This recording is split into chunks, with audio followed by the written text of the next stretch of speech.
मैं एक चोर हूँ, यानी चोरी मेरा पेशा है और मोहब्बत मेरा जज्बा। अब सवाल ये है कि मैं किस किस्म का चोर हूँ। मैं उन चोरों में नहीं हूँ जो रात के वक्त किसी के घर में घुसकर माल इकट्ठा करके भाग लेते हैं।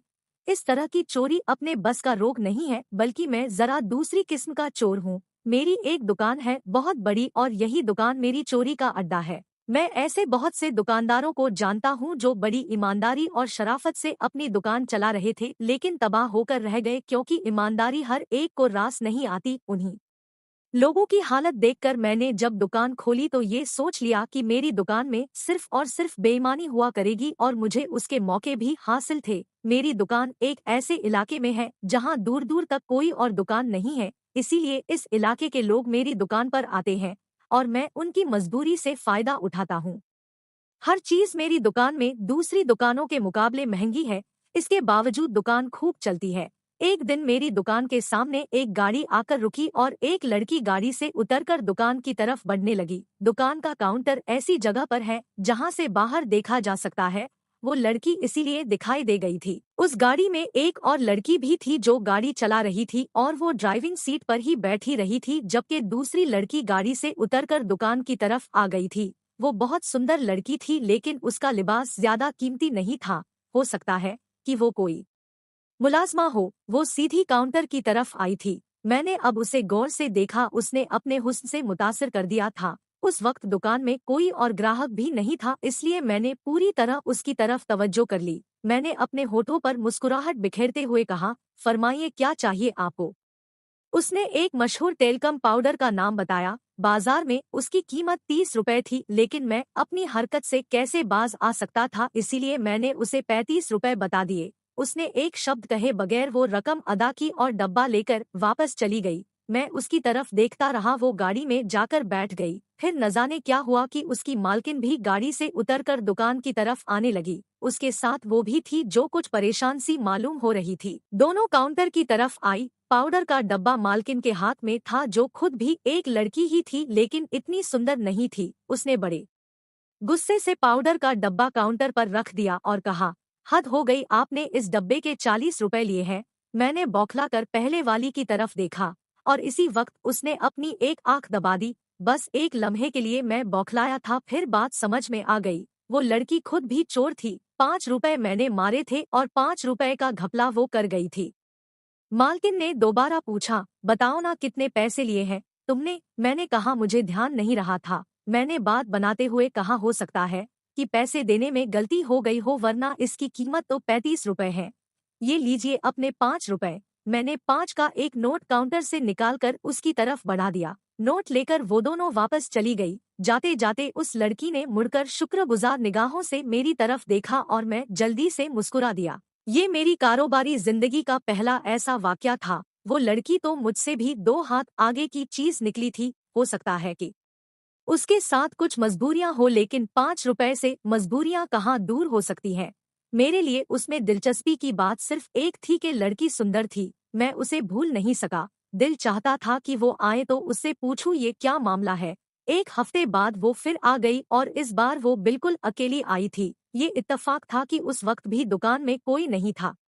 वो सीधी मेरे पास आ गई। आज भी वो पहले की तरह दिलकश दिखाई दे रही थी। उसने 5 का नोट मेरी तरफ बढ़ाया और कहा, ये लीजिए अपने 5 रुपए। मुझे किसी का एहसान अच्छा नहीं लगता। तुम भी अजीब हो। मैंने हैरत से उसकी तरफ देखते हुए कहा, तुम्हें तो मेरा शुक्रिया अदा करना चाहिए और तुम उल्टा नाराज हो रही हो। वो मुस्कुरा दी और बोली, शुक्रगुजार तो हूँ, उस दिन तुमने मुझे बचा लिया था। फिर मैंने सोचा कि चलकर तुम्हारे रुपए तो वापस कर दूं। मैंने पूछा, तुम ये काम कब से कर रही हो। मैं समझ गया कि वो ज़हीन भी है और होशियार भी। उसने ये अंदाजा लगा लिया था कि मैं भी बहुत दिनों से दुकान का सामान महंगा बेच रहा हूँ। मैंने कहा, मैं तो खैर बहुत दिनों से ये काम कर रहा हूँ, तुम अपने बारे में बताओ, इस तरह तुम्हारा क्या भला होता है। उसने एक गहरी सांस ली और कहा, थोड़ा बहुत हो ही जाता है। उस वक्त उसके चेहरे पर उदासी दिखाई देने लगी थी। इस दौरान में कुछ ग्राहक आ गए। मैं उनकी तरफ हो गया, लेकिन उन्हें निपटाने के दौरान में वो लड़की दुकान से बाहर चली गई थी। घर वापस आकर मैं फिर उसके ख्यालों में खो गया। उससे दूसरी मुलाकात हुई थी और ये सिलसिला आगे भी बढ़ सकता था। मेरी अभी तक शादी नहीं हुई थी और उसके साथ भी यकीनन यही सूरत हाल होगी। अगर रिवायती समाज की दीवारें बीच में ना हो तो हम एक दूसरे के हम सफर हो सकते थे। एक चोर और एक चोरनी क्या जोड़ी होती। कुछ दिनों तक वो दिखाई नहीं दी, जबकि मैं हर आने जाने वाली गाड़ी की तरफ देख लिया करता। 5 से 6 दिनों के बाद वो फिर दुकान में आई। इस बार भी अकेली थी और पहली बार हमने एक दूसरे से खुलकर बातें की। उसका नाम दीपा था। खूबसूरत नाम, खूबसूरत चेहरा। वो इस इलाके के एक रईस मनोहर प्रसाद के यहाँ मुलाजमत करती थी, बल्कि वो मनोहर प्रसाद की इकलौती लड़की सीमा की एक तरह से सेक्रेटरी थी। सीमा हर जगह दीपा को अपने साथ ले जाया करती, उस पर बहुत भरोसा भी करती थी। उसके बावजूद वो घराना दीपा की तनख्वाह बढ़ाने के लिए तैयार नहीं था। उस बेचारी को सिर्फ 1500 मिला करते थे और इसमें पूरा घर चलाना पड़ता था। दीपा के घर में उसके बूढ़े माँ बाप और 2 छोटी बहनें थी, लिहाजा दीपा ने शॉपिंग में डंडी मारना शुरू कर दी। सीमा को जुनून की हद तक शॉपिंग का शौक था और वो उल्टी सीधी चीजें खरीदती ही रहती और ज्यादातर दीपा से मंगवाया करती। उस वक्त दीपा चीजों के दाम में डंडी मार जाती, लेकिन ज्यादा नहीं, कभी 5 रुपए, कभी 10 रुपए। उसका ये कहना था कि इस तरह महीने में 500-600 रुपए की अजाफी आमदनी हो जाती है। मुझे उसकी कहानी सुनकर बहुत अफसोस हुआ। मैंने उससे कहा, देखो दीपा, तुम जैसी खूबसूरत और तरहदार लड़की के लिए 500-600 की बेईमानी अच्छी बात नहीं है। खुद सोचो इससे भला क्या होता है। तुम्हारी मालकिन को किसी दिन शक हो गया तो इस नौकरी से भी जाओगी। उसने पूछा, यानी तुम ये कहना चाहते हो कि मैं बेईमानी छोड़ दूं? नहीं, मैं ये कह रहा हूँ कि तुम छोटी मोटी बेईमानियां छोड़ दो। तुम जैसी लड़की को इतनी मामूली बेईमानी जेब नहीं देती। काम करना हो तो बड़ा काम करो जिसमें एक ही बार हजारों लाखों आ जाए। उसने पूछा, लेकिन ऐसा कौन सा काम हो सकता है? मैंने कहा, ये उस वक्त बताया जा सकता है जब तुम मेरा साथ देने का वादा करो। हम दोनों मिलकर काम करेंगे। किस किस्म का साथ चाहते हो तुम? मैंने कहा, सीधी सी बात है, मैं तुमसे शादी करना चाहता हूँ। दीपा हैरानी से मेरी तरफ देखती रह गई थी। उसने कभी सोचा भी नहीं होगा कि कोई आदमी इतनी आसानी और बेबाकी के साथ उसे शादी का ऑफर भी दे सकता है। उसके चेहरे की रंगत ही बदल गई थी। मुझे अपनी बात कहकर खुद भी अफसोस और शर्मिंदगी होने लगी थी। वो एक शब्द कहे बगैर दुकान से बाहर चली गई।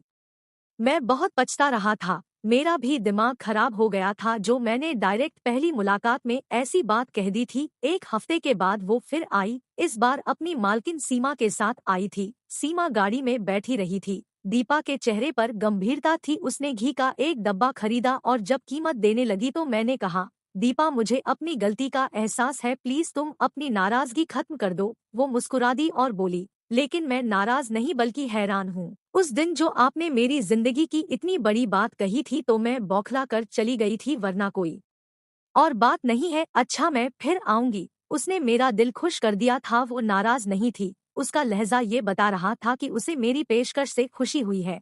उसका अंदाज ये बता रहा था कि उसे बहुत अच्छा लगा है कि किसी ने उसके हालात जानने के बावजूद उसकी तरफ हाथ बढ़ाया है। मैंने उससे कहा था कि वो और मैं मिलकर बहुत कुछ कर सकते हैं, तो ये कोई गलत नहीं था। मेरे दिमाग में एक स्कीम थी। उस स्कीम के जरिए हम हजारों हासिल कर सकते थे और वारदात का ये तरीका मैंने बहुत दिनों पहले एक अखबार में पढ़ा था जो कुछ यूं था। एक विज्ञापन छपा था कि एक बगैर माँ बाप की लड़की को एक गरीब पति की जरूरत है जो उसके कारोबार को संभाल सके। लड़की लाखों की जायदाद की मालिक है। दूसरी शादी वाले भी राब्ता कर सकते हैं।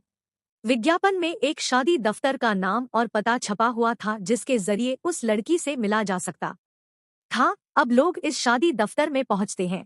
दफ्तर वाले 1000 रुपए फीस वसूल करके उस लड़की से मुलाकात करवा देते हैं। वो लड़की वाकई बहुत खूबसूरत है, तन्हा है और लाखों की जायदाद की मालिक है, लेकिन वो इंटरव्यू के लिए आने वालों को फेल करती रहती है। और ये खेल कुछ यूं है कि वो शादी दफ्तर भी उसी लड़की का है, लिहाजा लोगों के जरिए जो फीस हासिल होती है वो उसके पास चली जाती है। इस तरह वो हजारों हासिल करती रहती है। बिल्कुल यही मंसूबा मेरा था। अगर दीपा शादी के लिए तैयार हो जाती तो शादी से पहले मैं एक शादी दफ्तर खोलकर बैठ जाता और दीपा के लिए रिश्ते का विज्ञापन दे देता। उसके लिए बैंक में अकाउंट खुलवाकर अच्छी खासी रकम रख देता ताकि कभी चेकिंग हुई तो किसी किस्म की धोखाधड़ी का इल्जाम ना आए। और ये ऐसी बेईमानी थी जिसमें पकड़े जाने का भी खतरा नहीं था। सीधी सी बात है, लड़की को रिश्ता पसंद नहीं आया और उसने इनकार कर दिया। अब उसके साथ कोई जबरदस्ती तो नहीं की जा सकती, वो अपनी मर्जी की मालिक है और इसी तरह शादी दफ्तर वाले भी पकड़ में नहीं आते। उन्होंने अपनी फीस ली और वादे के मुताबिक उस लड़की से मुलाकात करवा दी थी। कोई कानूनी परेशानी नहीं थी, ये था मेरा मंसूबा। अगर सिर्फ 2-3 हफ्ते ही इस मंसूबे पर अमल होता रहता तो हम लाखों हासिल कर लेते। इस शहर में ऐसे लोगों की कोई कमी नहीं है जो हुस्न और दौलत की खातिर हर वक्त शादी के लिए तैयार रहते हैं। वो एक बार फिर मेरी दुकान में आई। इस बार अकेली ही थी, सीमा उसके साथ नहीं थी, इसलिए मुझे उससे बातें करने का मौका मिल गया। मैंने पूछा, क्या तुम वाकई मुझसे नाराज नहीं हो? वो धीरे से बोली, नहीं तो इसमें नाराज होने वाली कौन सी बात है, बल्कि मुझे तो एक खुशगवार हैरत हुई थी कि मेरे हालात जानने के बावजूद आपने मेरी तरफ शादी का हाथ बढ़ाया है। तुम अपनी कीमत पूरी तरह नहीं जानती हो दीपा। तुम में ऐसी खूबियां हैं जिन्हें सिर्फ मैं ही देख सकता हूँ, क्योंकि मैं तुमसे मोहब्बत करने लगा हूँ। दीपा ने कहा, लेकिन मोहब्बत करने वालों की आंखों पर पट्टियां भी बंध जाती हैं। हो सकता है कि मेरी असलियत कुछ और हो। मैंने कहा, सवाल ही नहीं पैदा होता, और अगर तुम कुछ और भी हुई तो भी मेरी मोहब्बत में कोई कमी नहीं होगी।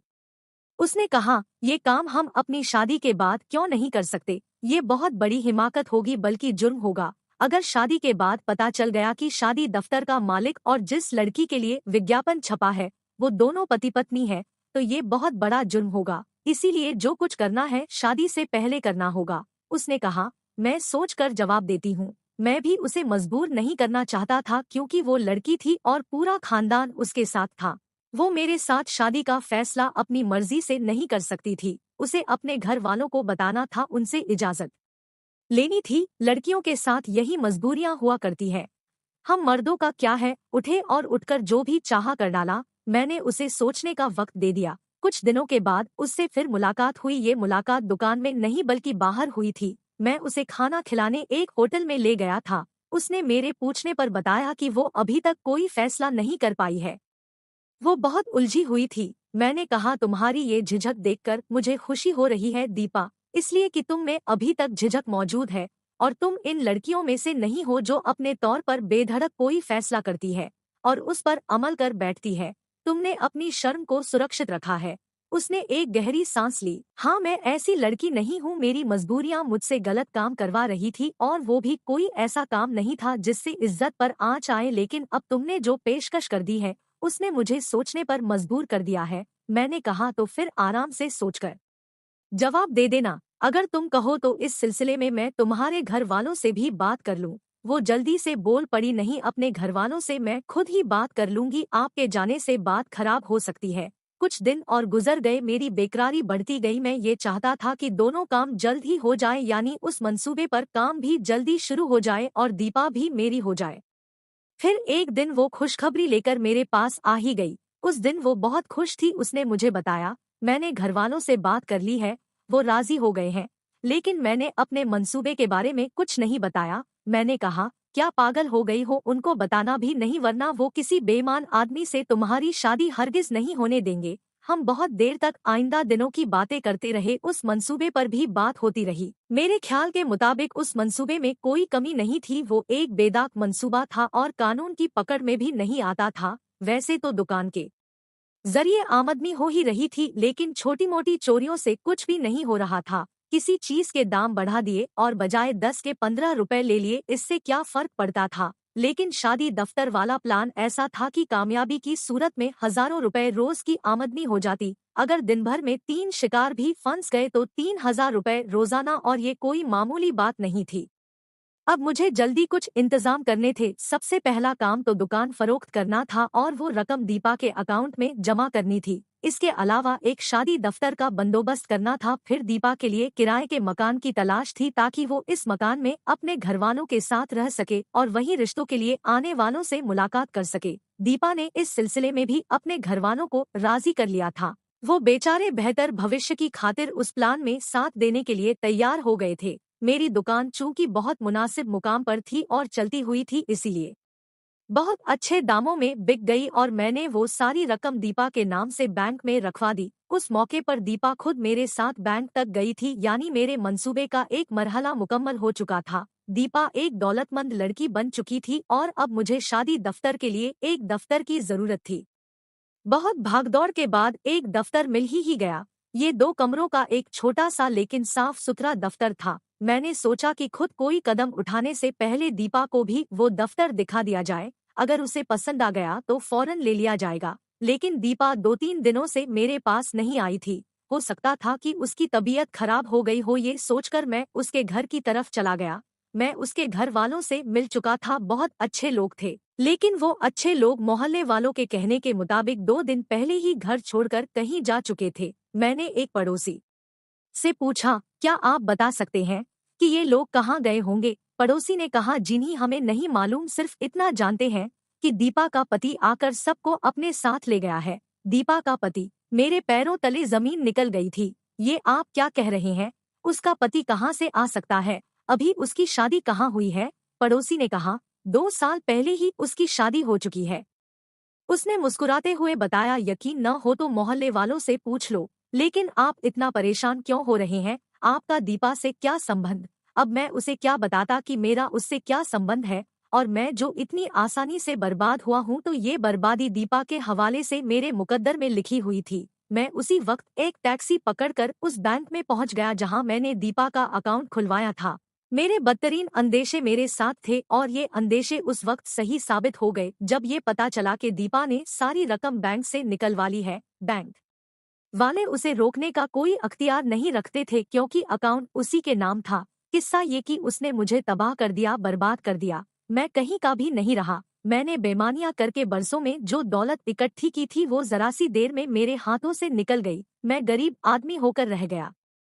मैंने मोहब्बत के नाम पर कितना बड़ा धोखा खाया था, और मजे की बात ये थी कि उसके खिलाफ कानून की मदद भी नहीं ले सकता था। मैं किसी को क्या बताता कि मैंने लोगों को धोखा देने के लिए एक प्लान बनाया था और उस धोखे पर अमल करने के लिए दीपा के नाम से रकम जमा करवाई थी। मैं पूरी तरह बर्बाद होकर रह गया था। मैंने उस धोखेबाज खानदान को अपने तौर पर तलाश करने की बहुत कोशिश की, लेकिन वो लोग नहीं मिल सके। मेरा ये हाल हो गया कि आखिरकार मुझे वो मोहल्ला छोड़कर दूसरी जगह जाना पड़ा। जिंदगी गुजारने के लिए मैंने मुलाजमत कर ली, क्योंकि इसके अलावा मेरे पास कोई रास्ता नहीं था। मैंने जिस फर्म में मुलाजमत की उसका मालिक बहुत नेक दिल और मेहरबान इंसान था। उसे मेरा काम पसंद आया। कुछ दिनों के बाद उसने मुझे अपना सेक्रेटरी बना लिया। कभी कभी वो मुझे अपने साथ भी ले जाया करता।